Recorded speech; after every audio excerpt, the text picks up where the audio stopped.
নমস্কাৰ সকলোকে একদম ৰাতিপুৱাই পাই আজি কেক এটা বনাবলৈ আহিলোঁ দেখিছে আপোনালোকে মোৰ একদম চকুটকু ফুলি আছে ৰাতিপুৱা 6টামান বাজিছিলে সেইখিনি টাইমত আৰু মই স্পঞ্জখিনি ৰাতিয়ে বেক কৰি থৈছিলোঁ দুটা স্পঞ্জ 2 টায়াৰৰ কেক আছিলে যিহেতু মই দুটা স্পঞ্জ ৰাতিয়ে বেক কৰি থৈছিলোঁ আৰু এতিয়া মই বনাবলৈ আহিলোঁ কাৰণ কেকটো 12টা মানত নিম বুলি কৈছে যদিও কেকটো যাব মংগলদৈত আৰু ইমান দূৰ যোৱা কথা গাড়ীত যদি কেনেবাকৈ যদি কিবা এটা হৈ যায় সেইবাবে মই আগতীয়াকৈ আইচিং কৰি থৈ দিম যাতে কেকটো মই ফ্ৰিজত অকণমান সময় থ'বলৈ পাৰোঁ কেকটো দিছিলে স্কুৱেৰ শেপত দুটা শেপো স্কুৱেৰে হয় ফাৰ্ষ্ট লেয়াৰটো আৰু ছেকেণ্ড লেয়াৰটো দুটা স্কুৱেৰ শেপতে বিচাৰিছিলে কাৰণ হোষ্টেলত নিব মোৰ নিজৰে মোৰ দাদাৰ ছোৱালীৰ হয় কেকটো সেইবাবে বৌয়ে ক'লে হোষ্টেলত নিব যিহেতু ষ্টুডেণ্টখিনিক ভগাই দিবলৈ সুবিধা হয় স্কুৱেৰ হিচাপে নিলে আৰু ৰাউণ্ডকৈ দিলে মানে কেকৰ কাটিংসমূহ মানে সমান নহয় আৰু স্কুৱেৰকৈ দিলে কি হয় কেকৰ কাটিংসমূহ সমান হয় আৰু সমানকৈ চবৰে ভাগত মানে পৰে মই স্কুৱেৰ শেপত কিন্তু 2 টায়াৰ কেক বনাই পোৱা নাছিলোঁ এইটোৱে ফাৰ্ষ্ট বনাইছিলোঁ স্কুৱেৰ শেপত 2 টায়াৰ কেক এনে 1 কেজিৰ এটা বনাইছিলোঁ আগতে বহুত দিন আগতে 1 কেজিৰ এটাই বনাইছিলোঁ মই স্কুৱেৰ শেপত কেক আৰু এইটো ছেকেণ্ড কেকটো আছিলে চকলেট ফ্লেভাৰৰ আৰু তাৰ বাবে মই ক্ৰীমতে গাৰ্নাছ মিলাই লৈছিলোঁ ফাৰ্ষ্টত ক্ৰীমত গাৰ্নাছ মিলাই লৈ তাৰপিছত আকৌ মই কেকৰ লেয়াৰতো গাৰ্নাছ অকণমান দি দিলোঁ দি উঠি মই এনেকৈ ষ্টেপ বাই ষ্টেপ কৰি যাম একদম প্ৰথমৰ পৰা দেখুৱাৰ বাবে ভিডিঅ'টো অকণমান লং হ'ব পাৰে প্লিজ আপোনালোকে স্কিপ নকৰাকৈ চাব বুলি আশা ৰাখিলোঁ এইখিনিতে এটা কথা ক'বলৈ লৈছোঁ কিছুমানে কেকবোৰ এনেকুৱাকৈ বিচাৰে আধা ঘণ্টা আগত ফোন কৰে বা 1 ঘণ্টা আগত ফোন কৰে আৰু ইমাৰ্জেঞ্চিকৈ কেক এটা লাগে আমিতো সেনেকৈ আমি কেক বনাই নথওঁ আমি যিহেতু হোম বেকাৰ হয় আৰু আমি সেনেকৈ কেক বনাই নথওঁ আমি ফ্ৰেছ কেক বনাইহে দিওঁ আগতীয়াকৈ বনাই নথওঁ বা স্পঞ্জটোও বনাই নথওঁ স্পঞ্জটো বেক হওঁতে আপোনাৰ আধা ঘণ্টা লাগি যায় আকৌ সেই স্পঞ্জটো অকণমান ঠাণ্ডা কৰিব লাগিল ঠাণ্ডা কৰি উঠি আইচিং কৰোঁতে টোটেল আমাৰ 1-1.5 ঘণ্টা লাগে সেইটোৰ বিনিময়ত আমাক আধা ঘণ্টা সময় দিলেতো নহ'ব ধৰি লওক 9টা মানত ফোন কৰি কৈছে যে 10টা মানত কেক এটা লাগে তাৰপিছত আমি যদি কওঁ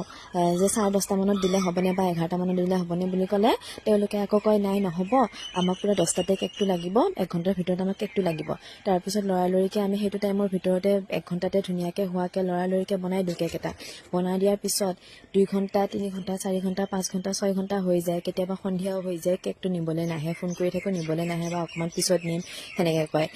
গতিকে আপোনালোকৰ যদি ইমান ইমাৰ্জেঞ্চি নাছিলে তেতিয়াহ'লে আমাক অকণমান সময় দিব লাগে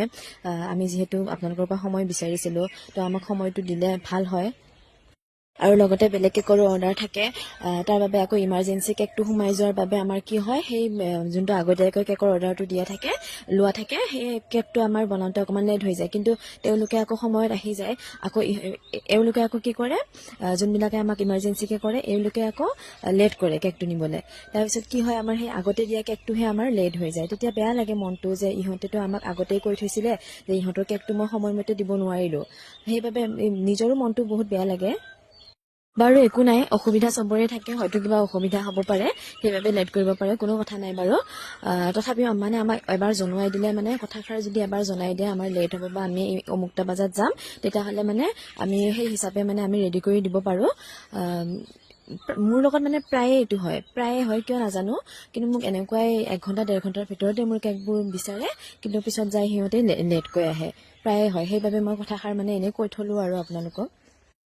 আৰু কিছুমান কিন্তু আছে দে পুৰা কাৰেক্ট টাইমতে আহে যিমানটা বজাত কৈছে যদি 10টা বজাত কৈছে 10টাতে আহিব যদি 11টা বজাত কৈছে 11টাতে আহিব সেনেকুৱা হ'লে ভাল হয় অলপ গতিকে কোনো গাত পাতি ল'ব নালাগে কথাষাৰ মোৰ লগত প্ৰায় হৈ থাকে বাবে মই কথাষাৰ আপোনালোকৰ মাজত শ্বেয়াৰ কৰি থলোঁ কোনো যেন মানে গাত পাতি নলয়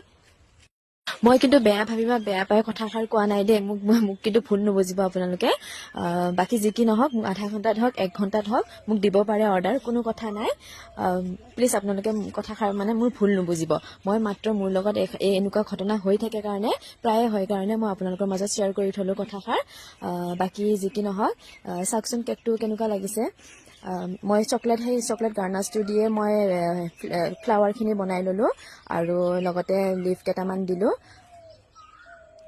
এনেকুৱা ডিজাইনে দেখুৱাইছিলে কেকৰ ডিজাইন এটা দিছিলে ডিজাইনটো প্ৰায় এনেকুৱা ডিজাইনে আছিলে সেইবাবে মই এনেকুৱাই বনাইছোঁ কেক একো নাছিলে কেকটোত এনেদৰে ফ্লাৱাৰ কেইটামান আছিলে তাৰপিছত লিফ আছিলে আৰু চকলেট গাৰ্নাছ দিয়া আছিলে বাছ এইখিনিয়ে বিশেষ একো নাই যদি ভাল লাগে আপোনালোকৰ প্লিজ লাইক কমেণ্ট আৰু শ্বেয়াৰ কৰিবলৈ নাপাহৰিব আৰু যদি এতিয়ালৈকে মোক ফ'ল' কৰা নাই প্লিজ ফ'ল' কৰি দিব তেন্তে আজিলৈকে আহিছোঁ ইমানতে বাই বাই আকৌ লগ পাম অন্য এটা ভিডিঅ'ৰ সৈতে এনেদৰে ওপৰত বাৰ্থডে টেগটো লগাই দিলোঁ তাৰপিছত চকো চিপছ কেইটামান মই ছটিয়াই দিছিলোঁ যাতে খাবলৈ ভাল হয় কেকটো গতিকে কমেণ্ট কৰি জনাবলৈ নাপাহৰিব কেনেকুৱা পালে আৰু যদি মোৰ ইউটিউব চেনেলটো আপোনালোকে ছাবস্ক্ৰাইব কৰা নাই তেতিয়াহ'লে প্লিজ ছাবস্ক্ৰাইব কৰি দিব মোৰ বায়'ত দিয়া আছে ইউটিউব লিংকটো আপোনালোকে প্লিজ ছাবস্ক্ৰাইব কৰি দিব বাই বাই